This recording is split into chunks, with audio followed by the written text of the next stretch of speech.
Nilikuwa nafuatilia baadhi ya comment za wadau baada ya mchungaji Daudi Mashimo kufungwa kifungo cha miaka 2 jela. Wengi wakisema kwamba Mungu amelipa, maana mchungaji huyu aliweza kumtukana mtumishi wa Mungu Goodluck Gozbert baada ya kuchoma gari. Hebu tuungane tulifuatilie sakata hili kwa kina na pia tulete klipu zote za huko nyuma. Ni kama vile mambo yamerudi nyuma tena. Ikumbuka hapo nyuma mchungaji Daudi Mashimo ambaye ni mchungaji anayezunguka mtaa kwa mtaa kwa ajili ya kuhubiri injili. Hapo nyuma aliweza kumponda mtumishi wa Mungu Goodluck Gozbert, mwimbaji wa nyimbo za injili.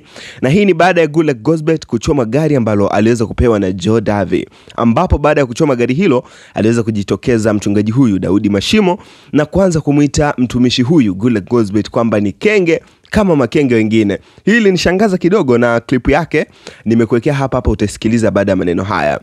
Kwa hiyo hili jambo lilinichukua muda mpaka kuja kuamini huyu kweli ni mchungaji ama ni mtumishi wa Mungu. Bwana anatoa maneno magumu kiasi hichi.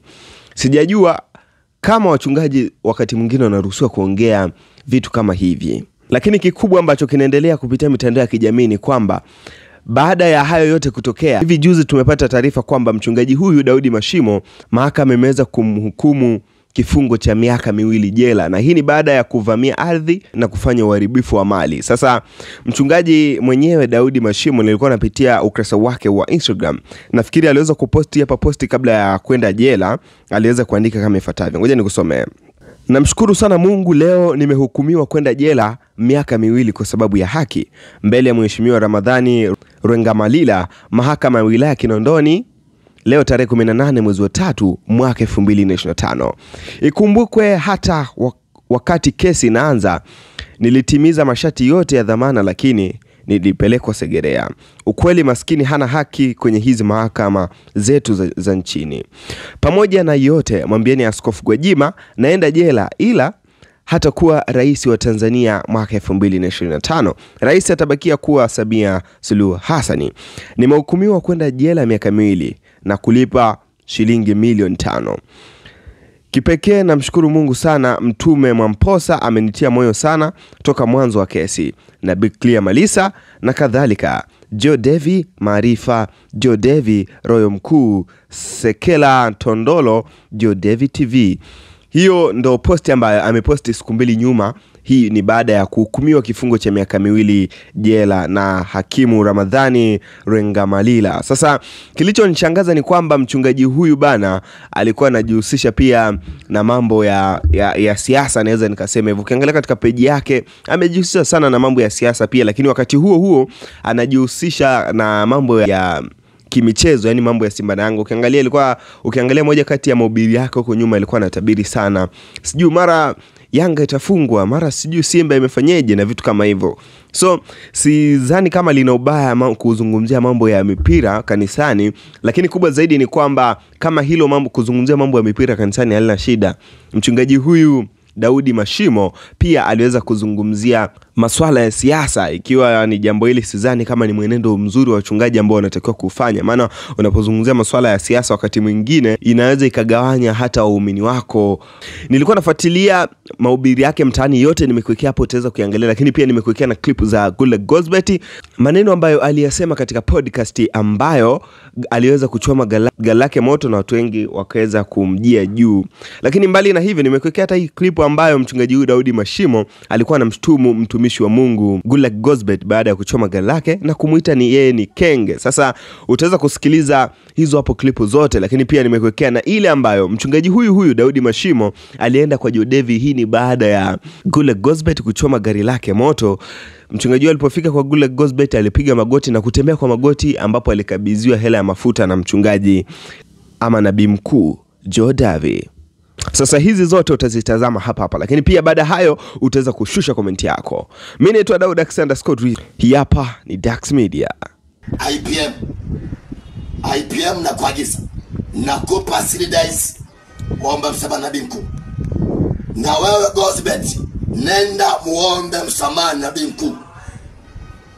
Tofauti na hapo brother, utaamka na mimi, utakesha na mimi, mpaka nitaweka wazi walioko nyuma yako wanaokutuma ili kumdhalilisha nabii mkuu. Na bahati mbaya nabii mkuu hamwezi kumdhalilisha.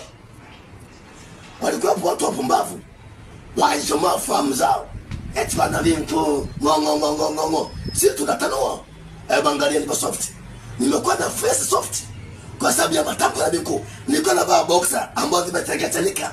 Zina matobo. Soft ambazo matobo. Leo navaa hapa namna hii. Bwana.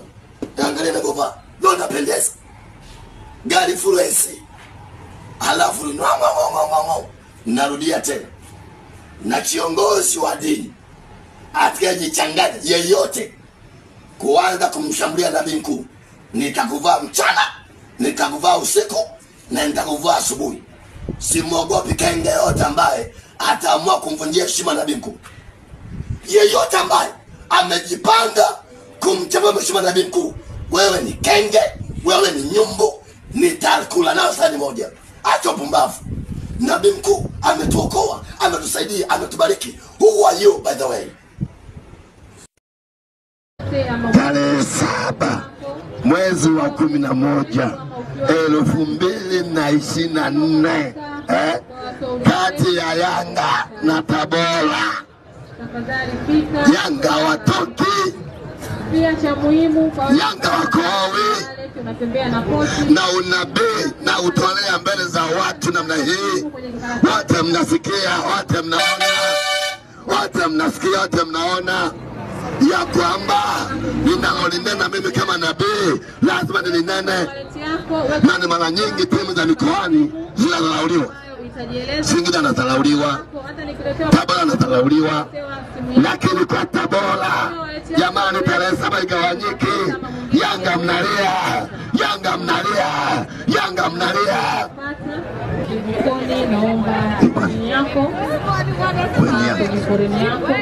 Hilo jicho menikata hilo. Jamani, mimi kidogo nilitumiwa clip moja unadai milioni 6. Ni za nini? Sasa baba, yani ulikuwa unaongea kwa ukali kweli, unadai milioni 6. Baba, basi tuache. Wewe salimia tu bwana, tuondoke. Salimia tuondoke. Baba nakushukuru sana. Baba shamo. Mama shamo. Bwana sifiwe msaidizi. Baba mimi nakushukuru. Ndio. Umenipa shavu. Baraka zako, matamko yako. Mwezi wa pili mimi nataka nionyeshe Tanzania na dunia. Wanaosema kwamba akija hapa nyota zinaibiwa, ni waonyeshe mafanikio nilio. Kuna watu wamesema nyota? Wapumbavu. Mbona hizi hapa angalia zinapokuwa. Nyota nyingi. Kwa hiyo watu wanang'ara. Mimi nataka niwaonyeshe. Kwa madhabahu hii ndio nitamkia mara ya kwanza na kunipaka mafuta nimeongezekaje, nimeendaje. Mpaka wazazi wangu nimewajengea nyumba. Safi sana. Safi sana. Safi sana. Kwa hiyo ninachoamini mwezi wa pili baba, baada ya kumaliza finish ndo nitakuja sasa na kipita rasmi. Kwa baba mimi nakushukuru sana. Basi ona nishukuru na mimi, ngoja nikupe hela ya chakula. Asante.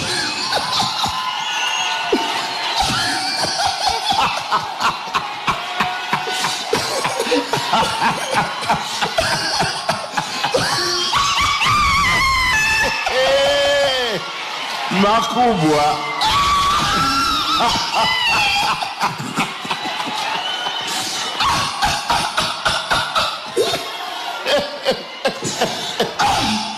Baba, nakushukuru baba. Baba nakushukuru sana. Nami niwaombe watu ambao mna midomo kusema sema, endeni kusema, kesho niko na nyinyi. Haleluya. Mimi baba naomba baba nisikae kimya, kwa sababu wema wako ulioutenda kwangu na kwa watu wengi. Na jana nimekesha kwenye mitandao, watu wengi ya 99% ya Watanzania wanakupongeza sana. Shukrani sana. Kwa hiyo baba, alhamdulillah. Asante sana babangu. Jamani, sitasema mengi, tukutane huko. Mnaojua kuongea, mimi ni manasaba yenu, na nitaandika majina ya viongozi wa dini ambao ni wanatangaza uadui, wanafosi uadui kwa ajili ya baba yangu. Nitawachapa. Wewe sasa unaanza, huyu anataka kuchapa watu, amna kuchapa. Nenda kwenye kiti kaka. Aya, asante baba, amekataa. Bahati yenu. Asante baba. Aya, asante sana.